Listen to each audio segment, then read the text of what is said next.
አሁን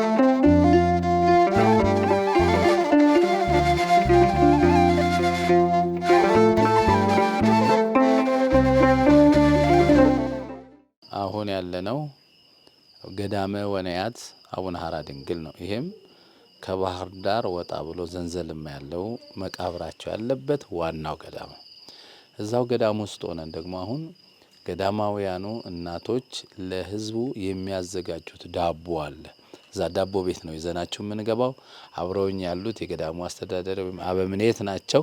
ከሳቸው ጋር ወደ ውስጥ ወደ ዳቦ መጋገሪያ ወስዳቸዋለሁ። እናቶች፣ አባቶች፣ የቤተክርስቲያን ልጆች ሁላችሁ እንዲሁም የደጅ ጠናው ቤተሰቦች ተከታተሉን።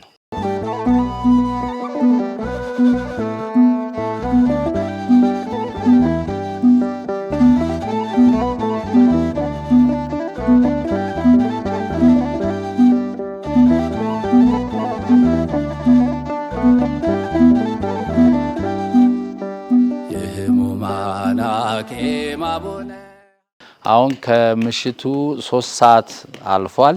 እናቶች ነገ ለጸበለተኛ የሚመገበው ዳቦ እየጋገሩ ነው ያሉት። አሁን እዚህ ፊት ለፊት ላይ ተዘርግቶ የምናየው ቁጥሩ 16 የሆነ ፓትራ ላይ የሚሆን ዳቦ ነው። ባንዴ እዚህ የምታዩት ትልቁ የዳቦ መጋገሪያ ውስጥ የሚገባ ነው። በእንደዚህ አይነት ያዘጋጁትና ፓትራው ላይ ደግሞ ቅርጽ ያወጡለታል። ከዛ ወደ እሳቱ ይገባና ዳቦ ሆኖ ይወጣል ማለት ነው። እንደ አምባሻ ቅርጽ ነው ያለው። ይህንን ጸበለተኞቹ ጸበላቸውን ከጠጡ በኋላ ስለ ምግባቸው አያስቡም ማለት ነው። እዚሁ በተመጣጠነ ዋጋ ከገዳሙ ያገኛሉ ማለት ነውና እንግዲህ በዚህ ሌሊት እናቶች ለጸበለተኞቹ የሚሆን ዳቦ ወይም አምባሻ እያዘጋጁ ነው። ታዩት አንዱ አምባሻ 8 ቦታ ነው የሚሆን ለ8 ሰው ይሆናል ማለት ነው። 8 ቅርጽ ይወጣለታል። እያንዳንዱ እንግዲህ ከአንድ ድፎ ላይ 8 ሰው የሚመገበው ይወጣል ማለት ነው በቅርጽ። ስለዚህ እንደገና ደግሞ እዚህ የምታዩት ዳቦ መጋገሪያ ውስጥ ከ10 ደቂቃ እስከ 15 ደቂቃ በመቆየት በስሎ ይወጣል። በጣም የሚገርም ነው። በስር በዚህ ፍሙ በሚታይበት በኩል እንጨቶቹ ይገባሉ።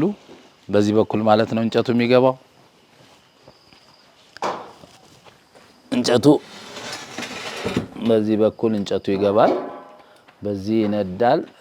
ሸክላ ነው። ሸክላው በጣም ከጋመ በኋላ እንግዲህ ከ12 ሰዓት ጀምሮ እየነደደበት ግሞ ሊጡ ኩፍ ሲል መጋገር ጀምረዋል። በዚህ እንጨቱ ገብቶ እሳቱ ይነዳል ማለት ነው። በዚህ በኩል ደግሞ በፓትራ የተደረገው በዚህ ውስጥ ይገባና ለ14 ደቂቃ ለ15 ደቂቃ ቆይቶ ዳቦ ወይም አምባሻ ሆኖ ይወጣል ማለት ነው። በዚህ አይነት ገዳማውያኑ እናቶች እያዘጋጁ ለጸበለተኞቹ የሚያዘጋጁት ዳቦ እዚህ ውስጥ ነው የሚበስለው። በጣም ነው የሚግለው የሚሞቀው። በጣም የሚገርም ነው። ሸክላውን አይተናል። ውስጡ ይነዳል። ለብዙ ሰዓት ግሞ አሁን እናቶች እየተጣደፉ ነው እየጋገሩ ያሉትና በዚህ ሌሊት ጋግረው ይጨርሱና ነገ ለተመጋቢዎቹ ያደርሳሉ ማለት ነው። መክተቻው እንጨት ነው። ማውጫው ደግሞ ብረት ነው።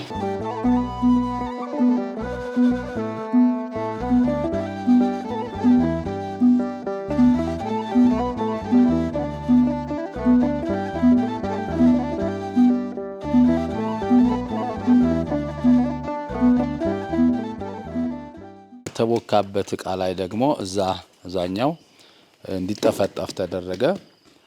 ዘይት ተቀብቶ ወደዚህ መጣና ይገለበጣል ፓትራው ላይ ማለት ነው። ፓትራው ላይ ከደረሰ በኋላ ደግሞ በዚህ ብረት ቅርጽ ይወጣለታል። ይሄ ብረት እንግዲህ 8 ነው።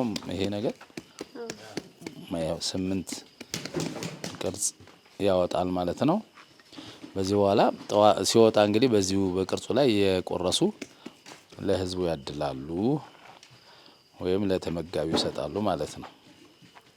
እስኪ ቅርጹን ላውጣ እንዴ? ልክ ነኝ አይደል? ሞይ ጫን ቅርጽ ወጣ ማለት ነው። ቅድም ከተቦካበት ቦታ ላይ ወደሚጠፈጥፉበት ሲገባ አይተናል። ከዛ ደግሞ ፓትራው ላይ አድርገው ቅርጽ አወጡለት። ከዛ ወደ መጋገሪያው አስገቡት። አሁን በዚህ በ10 ደቂቃ ውስጥ ተጋግሮ በስሎ የምታያቸው በፓትራ የተቀመጡት ዳቦዎች እንግዲህ ለምግብነት ተዘጋጅተው በስለው የወጡ ናቸው እነዚህ ማለት ነው። እንግዲህ በዚህ አይነት መልኩ ገዳማውያኑ ጸበለተኞቹን ይንከባከባሉ ማለት ነው። እዚሁ ዳቦ ያገኛሉ። እንጀራም ተጋግሮ እንደሚቀርብ ነግረውናል። አሁን ግን ሌሊት ነው ያለነው። ከ3 ሰዓት አልፏል። ወደ 4 ሰዓቱ እየተጠጋ ነው። እንግዲህ እናቶች ይኸው ዳቦውን ጋግረው እንደገና ደግሞ አሁን ዘይት እየቀቡት ነው የምናየው። እንግዲህ በእንደዚህ አይነት ሌሊቱን እንደ ብዛቱ ነው። እንዴት ነው ሌሊቱን ሙሉ ትጋግራላችሁ ወይ ብለን ስንጠይቃቸው እንደ ጸበለተኛው ብዛት እናዘጋጃለን። ይሄ ግን እስከ ሌሊቱ 6 ሰዓት ወይ እስከ ሌሊቱ 7 ሰዓት ሊያልቅ ይችላል።